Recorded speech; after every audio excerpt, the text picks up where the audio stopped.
सोचिए एक ऐसी दुनिया जहाँ इंसान नहीं 12 फीट लंबे नीले लोग रहते हैं, जहाँ आसमान में उड़ते ड्रैगन हैं और जंगल के पेड़ जो आपस में कनेक्टेड हैं। और वहाँ पहुँचने के लिए आपको धरती से 4.4 लाइट ईयर्स दूरी का सफ़र तय करना होगा।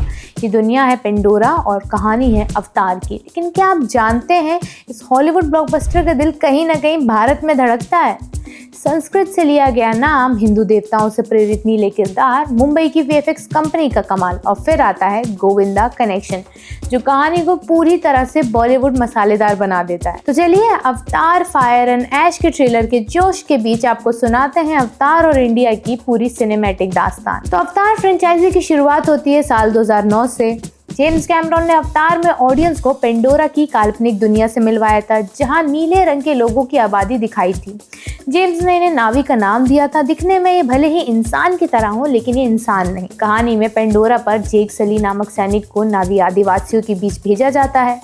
वहाँ वो नई थ्री से मिलता है और उनका ग्रह बचाने की समुद्री और सांस्कृतिक लड़ाई का हिस्सा बन जाता है। रिलीज के बाद फिल्म को काफी पसंद किया गया था। भारत में इसने शानदार कलेक्शन भी किया था, मगर इंडियंस पूरी तरह से इसके नाम के कारण जुड़ जाते हैं। सबसे पहले इसका नाम अवतार, जिसे संस्कृत शब्द से लिया गया है। इसका मतलब है अवतरण या देवता का पृथ्वी पर प्रकट होना। 2010 में जेम्स कैमरून दिल्ली में एक कॉन्फ्रेंस के लिए आए थे और उन्होंने हिंदू माइथोलॉजी के प्रति अपने प्यार के बारे में बात करते हुए कहा था कि मुझे हमेशा से हिंदू माइथोलॉजी बहुत पसंद रही है। पूरा हिंदू देवताओं का संसार काफी रंगीन और जीवंत लगता है। उन्होंने आगे कहा था कि मैंने अपनी फिल्म में हिंदू धर्म को बहुत सीधे तौर पर कॉपी नहीं किया, लेकिन अवचेतन रूप से उससे जुड़ाव हो गया।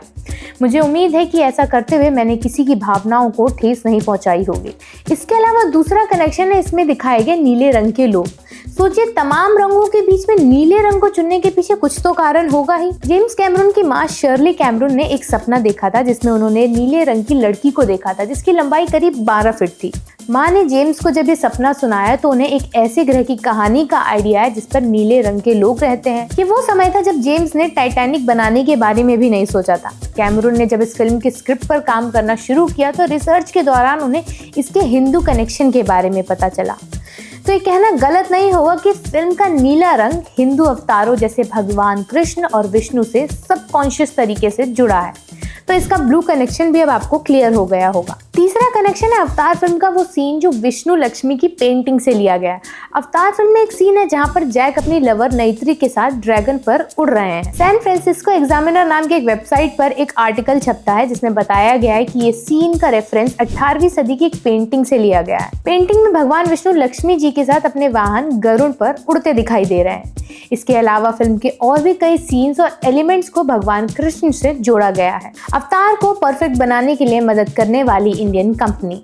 जब पेंडोरा की नीली दुनिया अपने सबसे बड़े पर्दे पर आती है तो परफेक्ट बनाने के लिए वैसे तो कई कंपनीज ने काम किया है, मगर इस काम में अहम योगदान देने वाली एक कंपनी भारत से भी थी जिसका नाम है prime focus. Prime focus Mumbai आधारित एक वीएफएक्स कंपनी है जिसने अवतार के 1600 शॉट्स में से लगभग 200 शॉट्स बनाने का काम किया था। बताते चले कि 2014 में प्राइम फोकस ने यूके बेस्ड डबल नेगेटिव से मर्ज होकर डीएनईजी बनाया जिसने ड्यून, इंटरस्टेलर, टेनेट जैसी फिल्मों के लिए ऑस्कर्स और बाफ्टास जीते हैं। चौथा कनेक्शन है बॉलीवुड एक्टर गोविंदा। अब इन सब फैक्चुअल बातों के बाद आता है दुनिया की सबसे ज्यादा कमाई करने वाली फिल्म का सॉलिड इंडियन कनेक्शन। 2009 में जब जेम्स कैमरॉन की अवतार रिलीज हुई तो पूरी दुनिया इसके नावी और 3D वर्ल्ड में खो गई, लेकिन इंडिया में एक मजेदार खबर ने सबको चौंका दिया था। गोविंदा ने दावा किया कि उन्होंने इस फिल्म को ठुकरा दिया था। एक टीवी शो में गोविंदा ने कहा, जेम्स कैमरॉन ने मुझसे अवतार फिल्म में काम करने के लिए कहा था, पर मुझे नीला बॉडी पेंट करवाना पसंद नहीं था। एक्टर ने यह भी कहा कि उन्होंने ही फिल्म का नाम अवतार सुझाया था। उनकी कही इस बात की तो पुष्टि नहीं हो पाई। ऑफिशियली जेम्स कैमरॉन या अवतार टीम ने भी कभी कंफर्म नहीं किया, लेकिन गोविंदा का एक किस्सा फैंस के बीच वायरल हो गया। आज भी लोग कहते हैं अगर गोविंदा अवतार में होते तो पेंडोरा का डिस्को जरूर बनता। तो ये थी अवतार और इंडिया की वो सारी दिलचस्प कहानियां जो शायद आपने पहली बार सुनी होंगी। संस्कृत से लिया गया नाम, नीली त्वचा के पीछे हिंदू कनेक्शन, भगवान विष्णु और लक्ष्मी की पेंटिंग से लिया गया रेफरेंस, मुंबई की वीएफएक्स कंपनी प्राइम फोकस की मेहनत और हमारे गोविंदा जी की दास्तान। लेकिन कहानी यहीं खत्म नहीं होती, क्योंकि अब आ रहा है वो मोमेंट जिसका इंतजार फैंस सालों से कर रहे थे।